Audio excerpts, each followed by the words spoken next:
Okay, what I have here is a 14-inch cake. It is about 2 inches high. You want it about 1.5 to 2 inches high. And this is going to be the base of my Lambeth cake. I'm going to cut it to make a bevel. And so what I've done is, this is a 10-inch, which is what my cake is going to be, and my bevel is 14.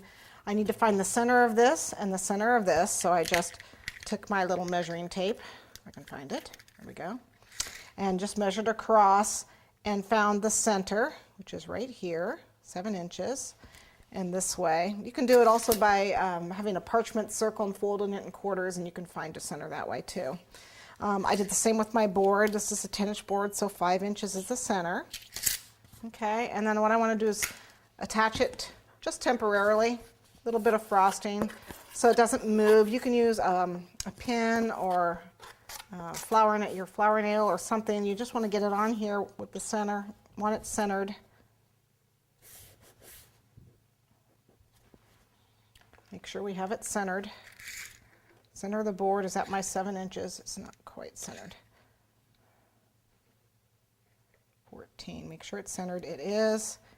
Centered it is. Okay, so that it's even all the way around. And what I'm going to do is I'm going to cut my bevel. Now I chilled this cake. You can freeze it or just make sure it's chilled. I made it yesterday and stuck it in the freezer overnight so it's nice and cold.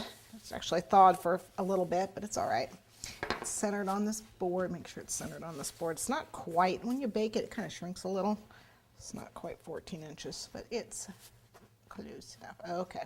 And what I'm going to do is I'm going to cut it at an angle from board to board.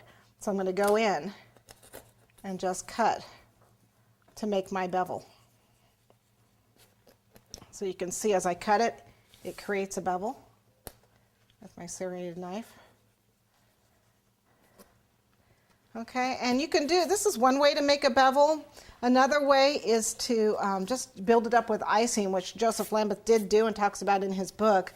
You can go ahead and actually just put 3 10-inch cakes, so you have 6 inches worth of 10-inch cake, and then he built up an icing border. He used a butter knife, but you just build up the border around the cake about 1.5 inches high up to the bottom of your 10-inch cake, and then use the knife to smooth the frosting around the base of your cake, and it makes an icing bevel.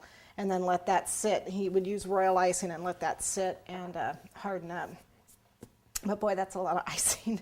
So I just use the cake. Now my cake, my 10-inch cake, I just have 2 10-inch layers to make 4-inch high cake, and I'm just going to stack it on top like I would normally layer my cakes. My cakes didn't quite come out 4 inches, so it's actually going to be a 3-inch cake.